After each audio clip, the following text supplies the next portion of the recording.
Doctor Sarita Shilpi, department of home science, Ganga Devi Mahila Mahavidyalaya Patna. आज जो मैं क्लास लेने जा रही हूँ BA पार्ट 3 ऑनर्स का क्लास है। इसमें हम लोग पढ़ रहे हैं ट्रेडिशनल टेक्सटाइल्स ऑफ इंडिया। आज का जो टेक्सटाइल हमने सेलेक्ट किया है वो बालूचर साड़ी है। ये बालूचर साड़ी है, पश्चिम बंगाल की ये साड़ी है बालूचर। इसके डिजाइन को अगर हम लोग ध्यान दें तो बॉर्डर है और पल्लू है।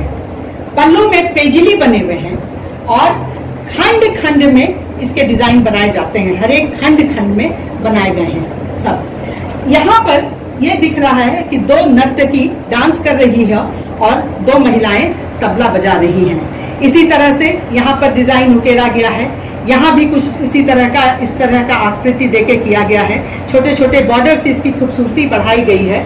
यहाँ पर लताओं का प्रयोग किया गया है और पेजिली, लताओं का, ये पेजिली डिजाइन, लताओं का प्रयोग, आम का फल का डिजाइन आदि इसकी खासियत हुआ करती है। ये सिल्क वस्त्र होते हैं और ऐसा डिजाइन पश्चिम बंगाल में कॉटन पर भी बनाया जाता है। बालूचर साड़ी कॉटन सिल्क पर बनी साड़ियां होती हैं।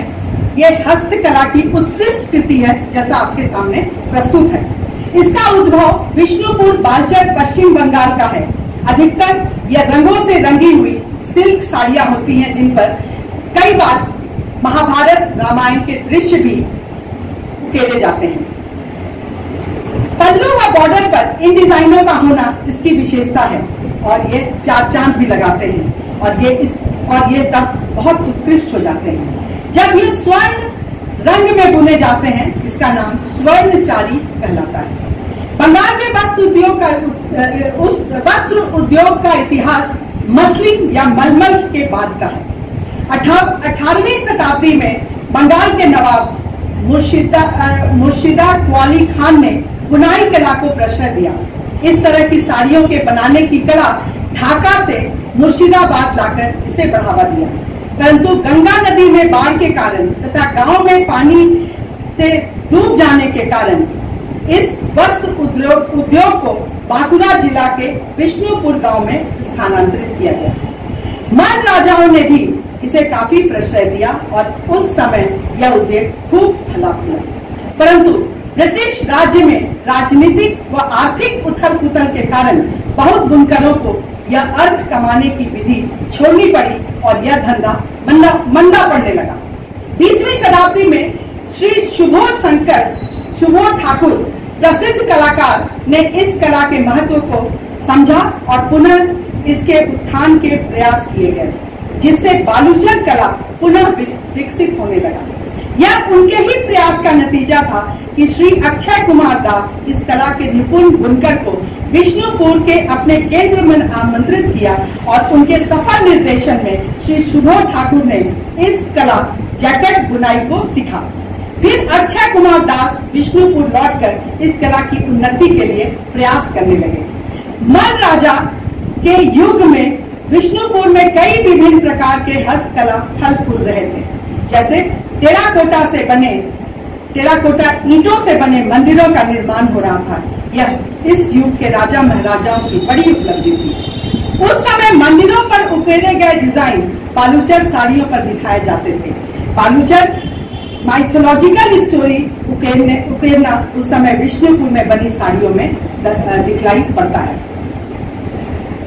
17वीं शताब्दी में मुर्शिदाबाद कोर्ट को बालूचर साड़ियों को विषय प्रश्रय मिला और इसी समय stylish forms of human and animal figures को रोचक रूप से पुष्प डिजाइन तथा ज्यामितीय आकार में बुना जाता था।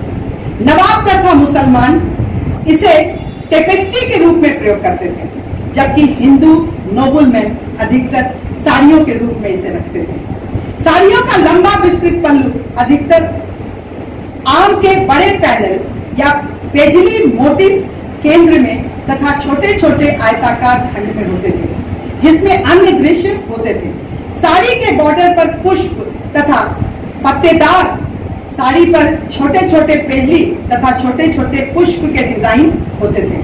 कुछ साड़ियों पर पहले से स्टाइलिश पक्षी या पशुओं के डिजाइन होते थे और जो पेजली के अंदर बनाए जाते थे। धीरे धीरे यही डिजाइन हाथी घोड़े पर सवार शिकारी कोर्ट में बैठे आसीन नवाब आदि में बदलने लगा। ब्रिटिश राज्य में यही डिजाइन मेम या साहब के बनने लगे, जिसमें साहिब सिगरेट पीते हुए तथा मेम साहिब पंखा झलते हुए दिखाई जाते थे। बालूचर सिल्क के धागे को ट्विस्ट नहीं किया जाता था, इसलिए ये बहुत ही मुलायम और भारी होते थे। रेलवे तथा भाप वाले धुआं वाले बोट भी रोचक रूप से इनमें डिजाइन के रूप में बनने लगे।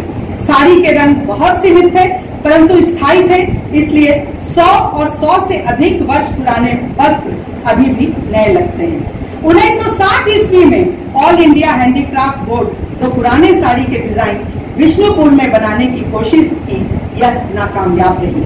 यह कोशिश जैकेट लूम पर 400 हुक के साथ की गई थी। कोमलता तथा जीवंतता में कमी थी।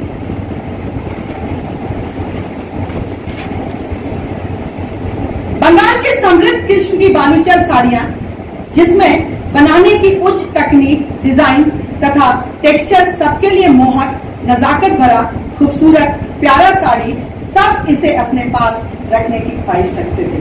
परंतु साड़ी बनाने में उच्च लागत इसके विकास में रोड़े थे। फलस्वरूप बहुत कारीगर अन्य केंद्रों में जाने के लिए मजबूर होने लगे, परंतु फैशन में बालूचर साड़ी को दोबारा आना, इसे पुनः विकसित करने के लिए प्रयास किए जाने लगे। आज इसकी सप्लाई उत्पादन से कहीं ज्यादा है। मांग कह सकते हैं, मांग ज्यादा है और उत्पादन कम है।